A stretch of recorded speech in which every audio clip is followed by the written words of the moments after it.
Shout out to LFOD Radio. You rocking out with LFOD. We in the building. LFOD Radio. LFOD Radio. LFOD Radio, live free or die. LFOD Radio. LFOD Radio, live free or die radio on 91.5. Live free or die. LFOD Radio, boy. LFOD Radio. Oh.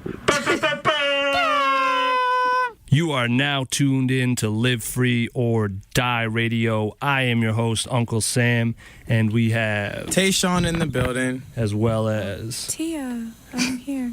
What's going on? Today is September 11th, 2018, and we have REKS calling in shortly, but we want to take a second and just acknowledge the day that it is and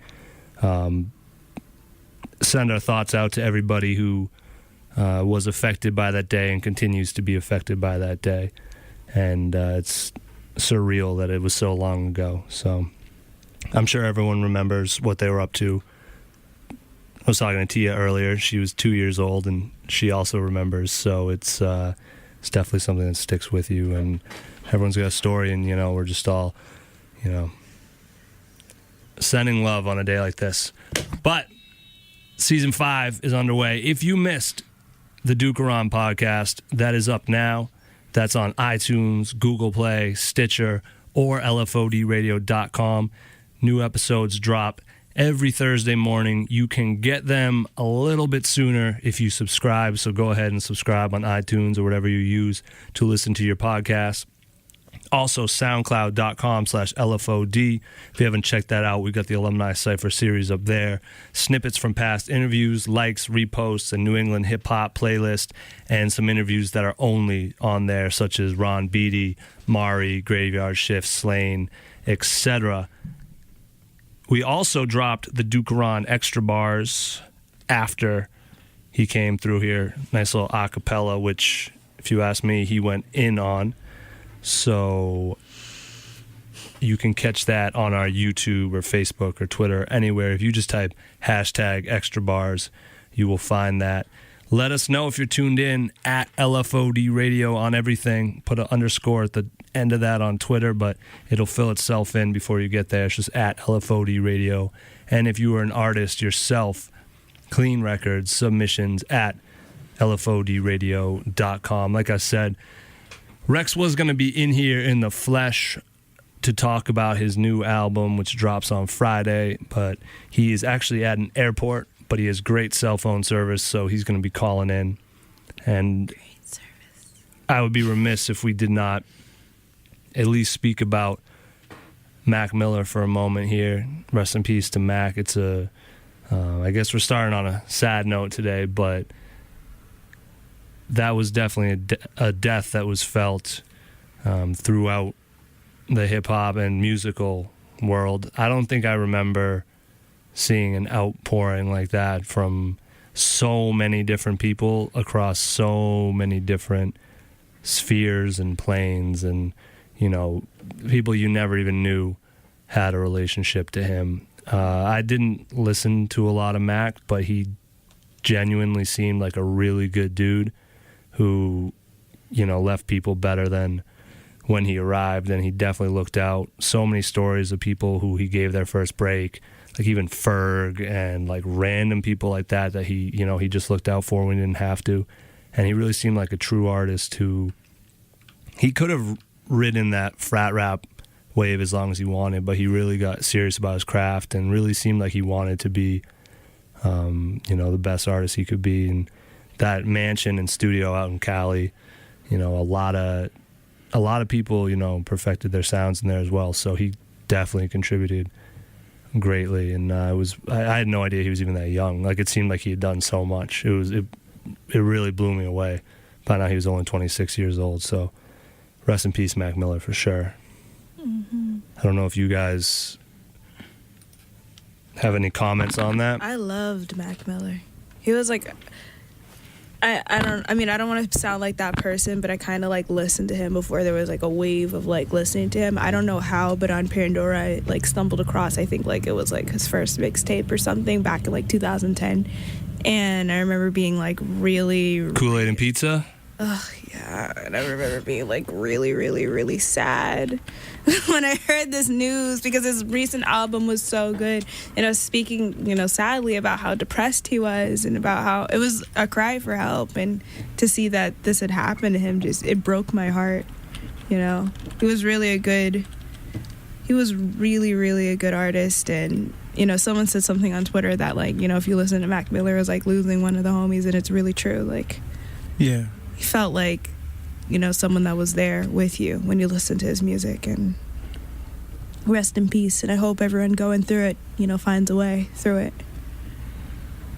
High-key, when I heard the news, I was just like, "This ain't real, dog." I was like, "This seriously, is not." I was like, "Y'all bugging." Like, how there was like, how apparently there's like fake news links. Apparently, like you can literally just type something in, and then when you actually click the link, it's like, "Oh yeah, make your fake news story today" or something like that, right? For real. But That's upsetting. I thought that was the case, but then it was like, and then I just started seeing more of it, and then TMZ started posting about it, and I was like, nah, this is actually real.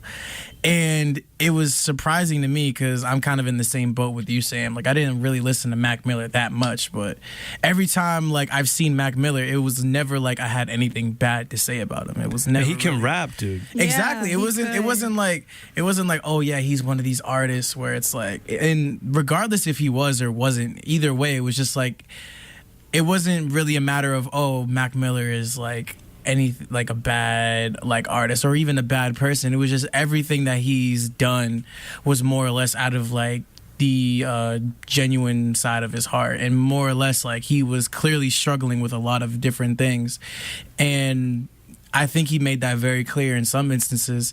And in some instances, I feel like it was kind of like motivated, like what was really going on. Because like I said, like he was really struggling. You know what I mean? So I feel like in regards to this, it's more or less of like we need to kind of understand that when people have issues like this, it's not really a matter of debate on whether or not somebody should like kind of have like, eyes on them. You know what I mean? Because Mac Miller was a great person. You know what I mean? So at the end of the day, it's just like you said, like he came through for so many people. Like Michael Christmas actually put him on. I mean, he put on Michael Christmas. He put on Michael Christmas, and literally just seeing his reaction to it was like devastating, because it's like he's touched so many people's hearts. And it's like, again, whether you or not you was a fan of him, it's still something that's like, wow, like you could already tell that he was just like a genuine person and somebody that like really cared about the people that he was surrounded by, Yeah. So Rest in peace, Mac. And hopefully, if you... Yeah, there's nothing really more to say than that. But rest in peace, and go listen to Swimming if you haven't. And yeah, we're gonna play. I have a couple Mac Miller tracks. Yes. Cleans. They're all features. I used to love his features because he would eat it up. And but I mean, he's got records with Sean Price. Like, it's crazy. Like, you wouldn't have thought that, but he went and searched that out, and like, he definitely, yeah. So this one is called That Sound Good. So Ab Soul. Oh, I love that song so Mac much. Miller. You are tuned in to Live Free or Die Radio. And Bread and Roses, and REKS and Shortfyuz, and we got them on the line right now. What's going on? And the album's called Order and Chaos, and that's what it's been, man. It's been a wild couple of days, but thanks for having us, man. Order and Chaos, it drops this Friday. That's correct. So because of the mind frame being analog, the mind frame was the old way of dropping the album on a Tuesday worked for me, and I loved the date, September 11th. I thought it was a phenomenal date to release it on. It was important and significant, and I thought it was imperative to hold true to that. But the 14th is the day that it will ship. Why did you feel it would be significant to do it on the 11th? I just feel like, that date, people like tend to hold significance to, one of the grand atrocities that has happened, in the world. And so I remember not only that occurring, but also Jay-Z dropping his tape at a specific time, and it held a lot of weight in a lot of our minds as fans of the music, and like being able to like kind of balance, such insane things occurring, but at the same time something so powerful coming out, like the piece of music that came out. So I wanted to offer something memorable to that date. I thought it was very important for us to hold true to that. I hear that. Yeah, it was a big date for hip hop as well, which, and I can only imagine. So it's dropping Friday. Shortfyuz produced it entirely. What are you? And also, this is your 11th album, so congrats on that. Thank you very much. We're very happy with the turnout, and I'm so excited for people to like really, take key to this masterpiece. I feel it is. Shortfyuz is getting the respect that he deserves, but I feel it's gonna like, he's gonna grow more into himself with each tape that he releases. He's got a lot in store, so it's phenomenal to be able to be a part of that right now. How did you guys link up? I mean, being from the same, surrounding city, having connections as far as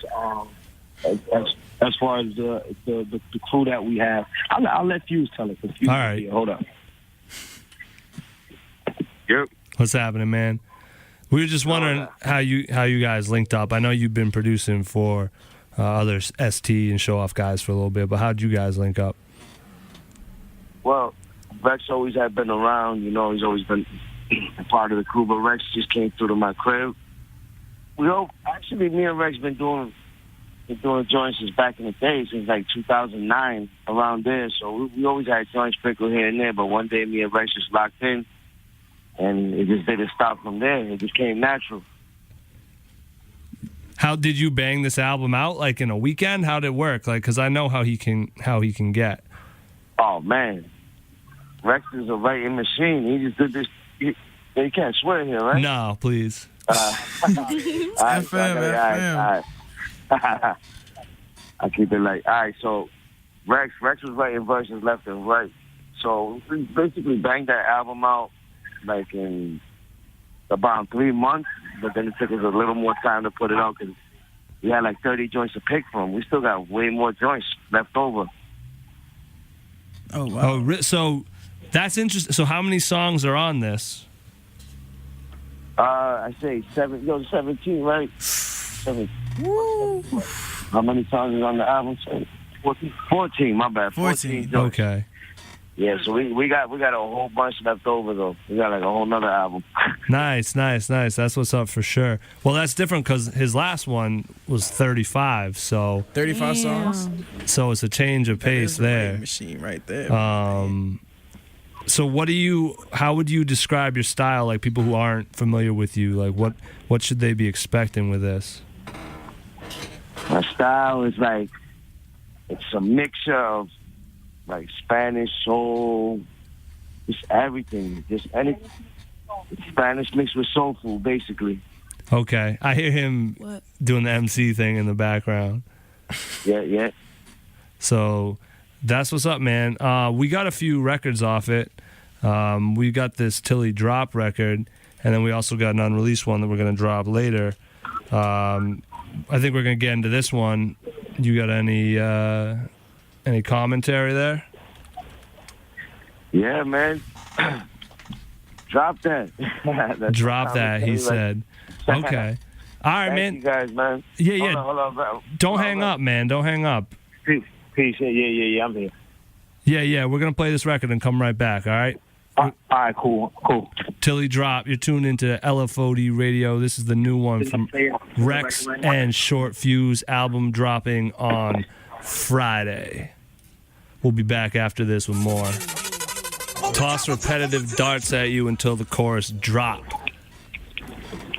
Yo, why did you hit that record so hard? Oh, man, come on. You know what I do. I know, but you had options on that one. Yeah, I had to go there. That's what's up. That needed that. That's what's up, man. I'm very happy, you know what I'm saying, with this project. I'm super excited for people to hear it, man.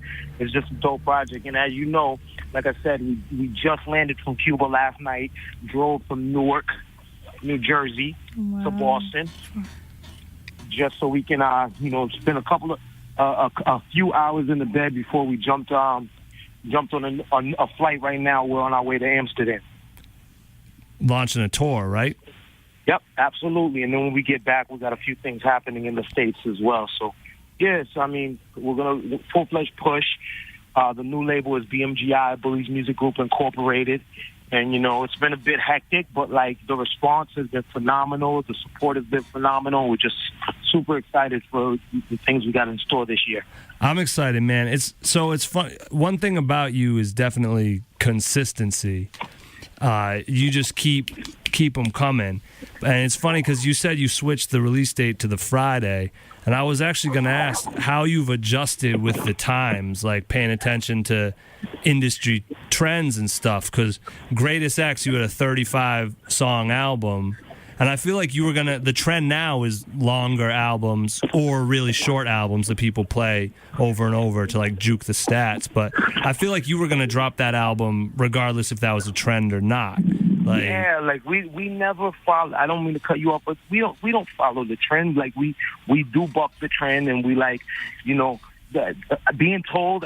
It's funny because Static and Terminology, they obviously been doing their thing for years, and they were telling me how the new release date is this date, and I'm like, well, how is that the release date if I don't say it's the release date? You know what I mean? I kind of determine what release date, but it's true. I'm not even trying to be funny. It's that's the reality. Yeah. We get caught so much up in what the industry tells you it needs to be and what the trends are, and I've never been one to follow the trends. So anybody who knows me knows that that's what it was going to be from day one anyway. Yeah. So I wanted to ask, following up on Greatest X, though. So, you could have, like I said, 35 songs. You could be pushing that album for years, and some artists would. You could keep dropping videos as long as you wanted. It feels like you're just on to the next one, on to the next one. Is that just your style, or is that how you work, or what is the thought process behind that? Do you feel like you just have to keep dropping? That's a great question. Greatest X is a album that still remains a mainstay in a lot of places I go to, and I'm able to perform various records from that album. So it's not as if I've moved on from it. It's just my catalog has been, broadened, and it consistently gets broadened with albums like Greatest X. I've had phenomenal producers over the years, and I've been able to utilize records like 25th Hour and this or that from Static and things like that to remain in my catalog. And I am going to work. I'm going to continue to work Greatest X. There's 7 records I can do on the Greatest X on this tour. And people rock with them. That's dope. And, I don't, maybe not do another video, but they become consistent mainstays and classics over the years. Was there a song on it that jumped out that you didn't expect that to happen with? On the Greatest X? Yeah. Well, not necessarily. I knew what the response was going to be. I think the Back Home record, really, the joint that was with Shortfyuz, a lot of people responded to it as we would perform it. And, being able to, utilize some of the great lyrics from, Beantown Bully Brethren was a phenomenal opportunity, to highlight cats like Bakari and Spender and KR, formerly KR. He's on tour with us now, Andre X, but, it was great to be able to highlight not only them, but also to highlight, Fuse. Yeah. Shout Fuse one time. Yeah, Fuse is the man. Of course. Hey, how long is it ever taking you to write a song, whether it be on any of your albums? How long does it usually take you to write a song? I write so fast, I don't know, it's tough to say. I'm just a quick writer. I always have been, and that's not tooting my own horn. It's just the process works for me that way. But I mean, I'm a slow reader. You know what I mean? I don't know. It's just we have certain things that work well for us. Other things it takes me a long time to absorb a book. Okay. But when it comes to writing, it's just mastered a quicker way of approaching it. Yeah, with you coming on, we got a lot of questions like that, like about your style and writing and stuff. And it's funny because we saw you on 24 and 20. Like, we know you're efficient in the studio. I've seen you knock out probably 1,000 words in 8 minutes, you know. And man. That was such a dope project and concept. I appreciated being a part of that, man. That was such a great thing. And I love what you do, pushing our culture forward, just in general, not just talking about, you know, New England, but I'm talking about in general. Respect. Likewise, man. Likewise, for sure. You're out there every day. So, yeah, we've been getting questions like that. And it's dope to hear that you're going to go back to that. And it's going to keep moving. But so here's another question. Actually, first of all, because I heard this on the last song on Plans, before I forget, it is dope how often y'all keep Scientifik's name out there. Because I just heard Term drop it on the Millies album, and I just want to say I think it's really dope how you guys do that and keep him alive. Because I never met the dude. He was a little before my time, but I feel like it would be crazy if I didn't know his contributions. Because of man, y'all. it was important. He kind of like paved the way and path for a lot of us as young MCs, not even just young MCs, but producers. So like paying homage and respect for those who like kind of did that for us. Like it's imperative that we we recognize those who did that for us, especially coming from a small city like Lawrence, Massachusetts. It's just difficult. He already knew. He was like, yo, he talking about Scientifik, because it's important. It's very important that we remember those who kind of open the doors. Mm-hmm. You know, and that's why I salute Edo the way I do. You know, because Edo is a phenomenal MC, but a human being who led the brigade for a lot of us and continues to do that. Absolutely. Yeah, man. So while we're still talking about stuff like this, going overseas and stuff, we're just going to slam a bunch of stuff in here, and then we're going to let you get on the plane. But Skeptica. Oh, good luck. Dude, Word. I just saw this Skeptica video, Hour of Death, with you and Spenna and Relentless. Absolutely. That video is nuts. Yeah, yo, man. It's funny you said that because when we were in Jersey last night, we were watching that video. I was putting my brother on to that video because my brother, for those who don't know, he lives in Atlanta and in the Atlanta outskirts area or whatever. And he was he went on this trip with us to Cuba. And we were just talking about dope videos and how we could up the ante on this album. And the Skeptica video came up as one of those videos that was really standoutish. So salute to Skeptica, salute to Spender and Relentless. Those are all phenomenal artists, and it was a dope opportunity to be a part of that. Yeah, Bezo put me onto it. We were driving. He was like, wait a minute, watch this. Because if anyone hasn't seen it, Skeptica, Skeptika, with Spender, Relentless, REKS. Nah, that's dope. That's real dope you brought that up. Yeah, man, that was crazy. That's that international rap, you know. Who shot the video? This dude Skeptica, I guess. The dude who actually produced the record he also shot the video. Oh wow! And that's the homie. That's all we call him Clapton Skeptica. You know what I'm saying? Because he's Clap Nation. We go out there, we get twisted and stuff like that. And, he's out there in Vienna. That's my boy. He's Greek, but he's out in Vienna right now. And shout out to him for not only mastering the production on it, but also coming up with a great film, a piece of art. Yeah, we'll definitely drop a link to it with the podcast. What else? Anything else you want to get off your chest? Anything you've been dying to talk about?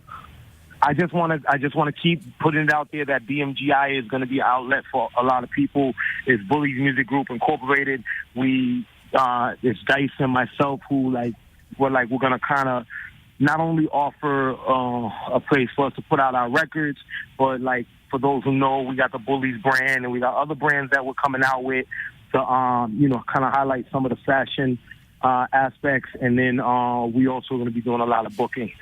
So we're just excited about Bullies Music Group.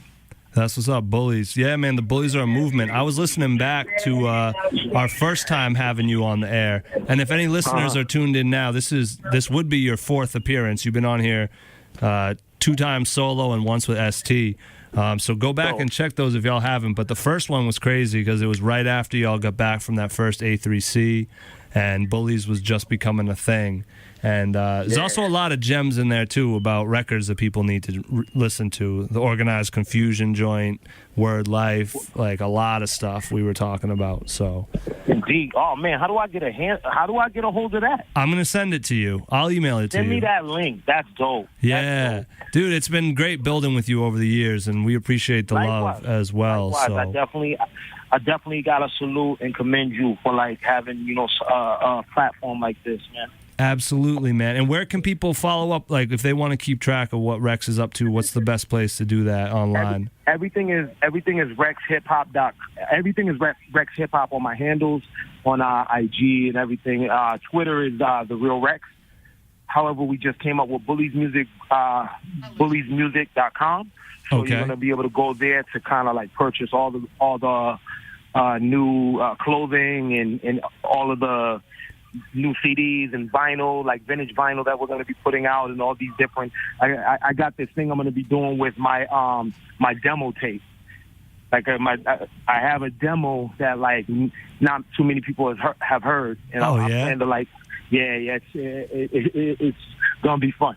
I can't wait. That much. Yeah, dude, that's another thing. It's thing. fun to get that one up there. That's dope, man. I'm excited. And hit us up when you're back, and let's link. And it doesn't have to be on Tuesday, but let's link and talk about some stuff. Appreciate you so much. All right, travel safe. Give my best to Fuse, and we'll talk soon, I'm sure. All right, Uncle Sammy. All right, peace. We're gonna get into that East Coast party now. Brand new REKS and Shortfyuz. This is off the new album dropping on Friday, 9/14. Live Free or Die. All right, we are back on Live Free or Die Radio. That was Mala from Mawat. I don't know. So every now and then we just jump into our submissions, especially on nights like tonight where we weren't expecting to play anything but REKS, but we had a little bit shorter interview due to the situation. So we just played that randomly. Shout out to him. Before that, we had GIs with Summer Days. And, REKS and Shortfyuz dropping on Friday. Mm-hmm. I am usually very against phone interviews, but that wasn't too bad as far as phone interviews go. So there was definitely energy there. Definitely energy. And he had a good connection. I've had some nightmare ones before, but that was dope. Are you excited for the album? I am excited for the album. Can we talk about what you were saying off air, on air for 1 second? Yes. All right, so like, what was he talking about?